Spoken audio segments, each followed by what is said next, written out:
A renowned Shakespearean actor Lawrence Talbot is on tour in London. He is notified by Gwen Conliffe, his brother's wife, that his brother Ben has vanished.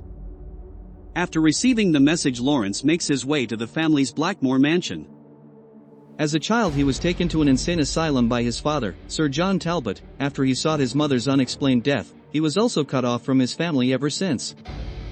When Lawrence gets there, Talbot Hall is run down. John, Lawrence's father, informs him that the previous day, Ben's battered body was discovered. Lawrence visits the body, stored at the nearby slaughterhouse. By going into town, Lawrence receives Ben's personal belongings from the butcher. Lawrence sought his brother's body, which was mauled and was rotting. Lawrence later overhears the villagers debating who was at fault in the tavern.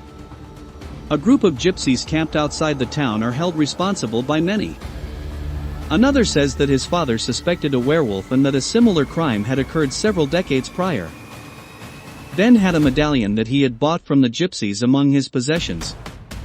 After Gwen leaves for London, Lawrence goes to the gypsy camp on the night of a full moon. Naliva tells him that something evil had befallen his brother. The local townspeople descend on the camp to force them to turn over a dancing bear that might have been the killer.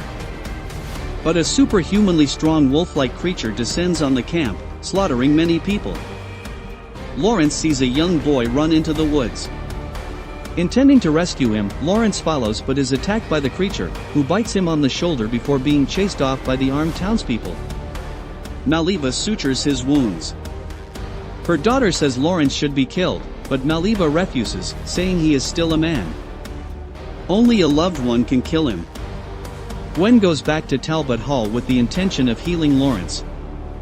He experiences a number of terrifying dreams, but after a few weeks, he seems to have fully recovered. Singh, John's devoted manservant, shows Lawrence his silver bullets and makes hints about a terrifying creature that may be at large in Blackmore. From London, Inspector Aberline arrives to look into the recent killings. Because of his previous mental health problems and his skillful depictions of mentally ill characters like Macbeth and Hamlet, he believes Lawrence is guilty. Fearing for Gwen's safety, Lawrence sends her away once more. After that, he goes to Lady Talbot's crypt with John.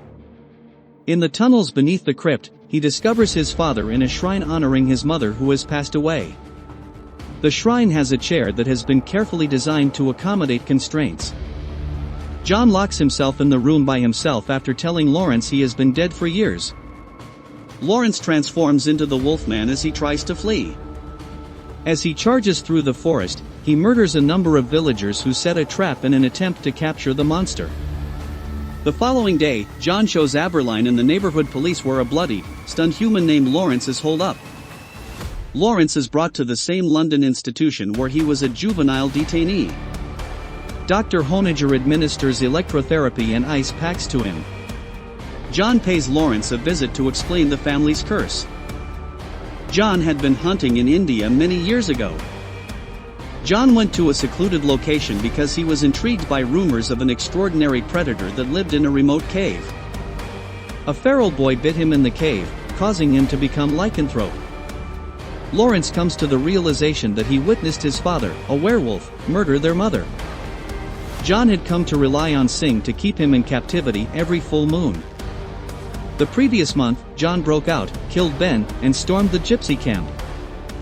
John is no longer going to limit his power because he is now filled with energy from his werewolf identity.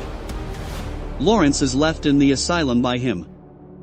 Lawrence is brought to an observation room by Dr. Honegger so that his colleagues can see him as an intriguing test subject.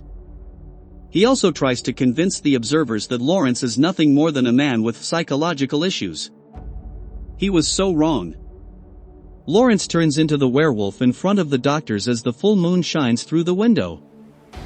After executing Dr. Honegger, he flees into the night.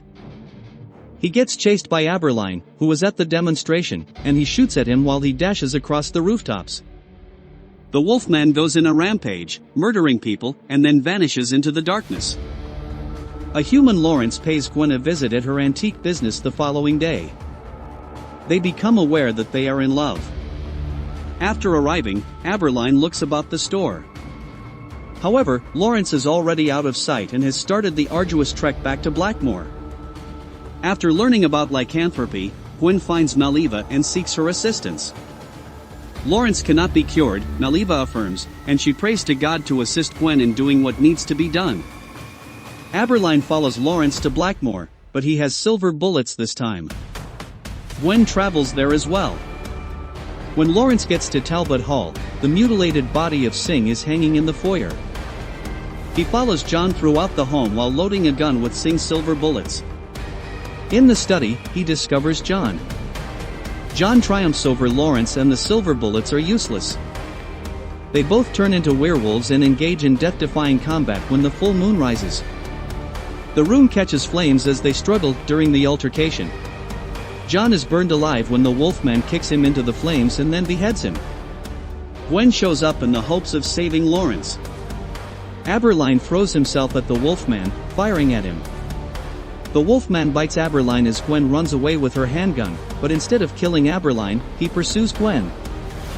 Gwen is captured by the Wolfman above a waterfall. Setting down the rifle, she makes an appeal to the man who is still inside the beast. The Wolfman pauses as Lawrence begins to regain consciousness. Distracted by the noises of an approaching posse, Gwen pulls out the handgun and fires a silver bullet at him. Lawrence transforms back into a human as he lies dying and thanks Gwen for taking the necessary action. As Lawrence passes away, the wounded Aberline and the posse arrive. Gwen stares at Aberline, who notes his bite wound and looks up at the full moon, fully aware of what is going to happen to him. A distant howl may be heard as Talbot Hall burns, said to be Aberline, who is now cursed to become a werewolf.